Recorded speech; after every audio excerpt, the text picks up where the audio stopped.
Welcome back. Well, Star Wars comes to life this weekend at the Minnesota Orchestra. This is so cool. The full orchestra will perform the Return of the Jedi score live alongside the movie. I love these. Earlier, I chatted with the conductor, the maestro herself. She's another good friend of our show, the legendary Sarah Hicks, about how this all comes to life. Look. Hi, Sarah. How's it going? It's going well. It's good to virtually see you. Good to see you too.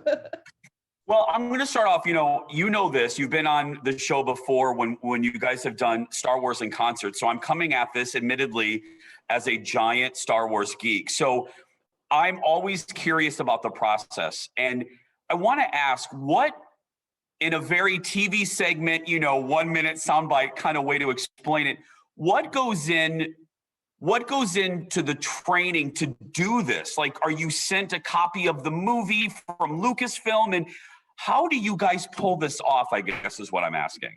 It's a big question, but in a nutshell, so Disney produces these live-to-film products where they change essentially they compile all the music for the film and create a new film for the conductor that we're able to coordinate what's going on. So I'm looking at my own film, which is set up with streamers and punches and clicks and measure numbers and a digital countdown. It's a lot of information. And I'm coordinating that with my music, which is created especially to be performed live, not in the studio, that coordinates all those things I see on my film with what's in the music. Okay, I want to break this down because literally I just think this is so fascinating to folks. You use a couple terms that I don't know. So you're hearing clicks and beat. So are you getting different types of cues, Sarah, because this time, for folks that don't know, it's Return of the Jedi. Yes. Or are you looking at a screen? Do you have an earpiece? How are you getting these cues?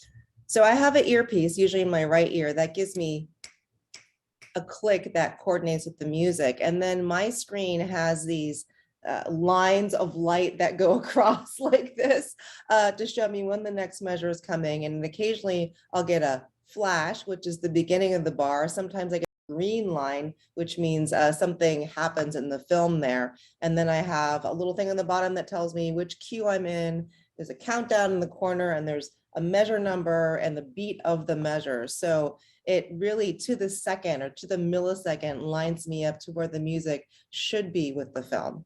What kind of it's funny, I was going to use the reference. It's like conducting an orchestra, and you're doing that too.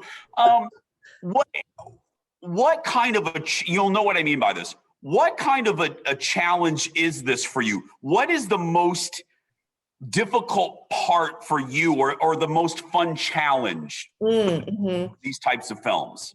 I actually love the stress of doing this. I know that sounds really strange, but it's fun for my brain.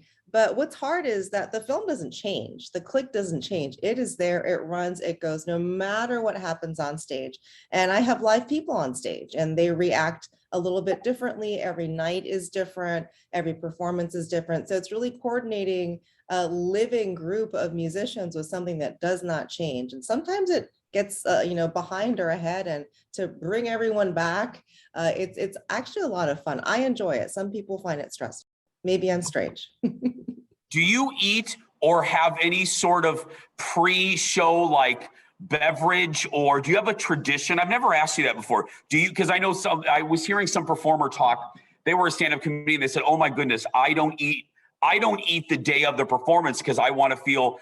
What is your routine before a big stressful performance like this? I like to have a light meal 2 hours before. I hydrate, but not too much because you don't want to, be too full on stage. I have my dog with me, so I usually play with my dog, and I wear tremendously high heels, so I have them off until the last possible moment. And I've learned to wear the lower heels for movies because they're really long. As a fan, what is it like? There are just some cuts of music that are just, whether you like the franchise or not, that are just legendary. And the Star Wars fanfare, expertly and just a masterpiece by the great John Williams. What is it like for you to play that legendary piece of music? I love being in the middle of the sound of that because I can't describe what it's like to be on the podium, but you are it's surround sound. And to hear that music that I've grown up with as well, and it's one of my favorite films, the whole series. And John Williams is my favorite film composer for that genre of film. And so it's just, it's like bathing in amazing sound, and I love it. What is it? You know, what is it? I want to dig deep into that because he's mine too. I mean, and I always say, you know, his birthday was recently and I wanted to do a full segment because I don't, especially youngins, I don't think they comprehend how many soundtracks of their lives were done by the maestro, by the great John Williams. What do you think it is, if you as a fan and in the same business, what do you think it is about John Williams that makes his scores so legendary, whether it's Harry Potter or the Jurassic Park? What is it about the way he does his job? I think because his music is so operatic, it's not static, it's not just a beat going and some, you know, tune that repeats. Like every moment is new and it's in response to what's happening. It's so tuneful, it's so rich, but it's always changing. And so you're always following the emotional arc of what's going on through the music, as well as what's going on film. So it really makes it this incredible immersive experience that's musically led. And I think that's really powerful. Last question, you referenced your dog. What kind of dog do you have? I have a Papillon. His name is Lieutenant Benjamin Franklin Pinkerton. He comes with me everywhere. He's the most famous dog amongst North American orchestras, and everyone loves him. Best name ever. Seriously. Well, best name. She's fantastic. Cool, right? Sincerely, how stressful is that? All the cues that she gets. I mean, that's why she is who she is. Tickets are still available. Go to Minnesota Orchestra.org. And our pre-show ritual, Fireball and Mountain Dew. We all do. I'm just joking. We'll be right back. Back in a moment. Can you imagine Eric with Fireball and Mountain Dew?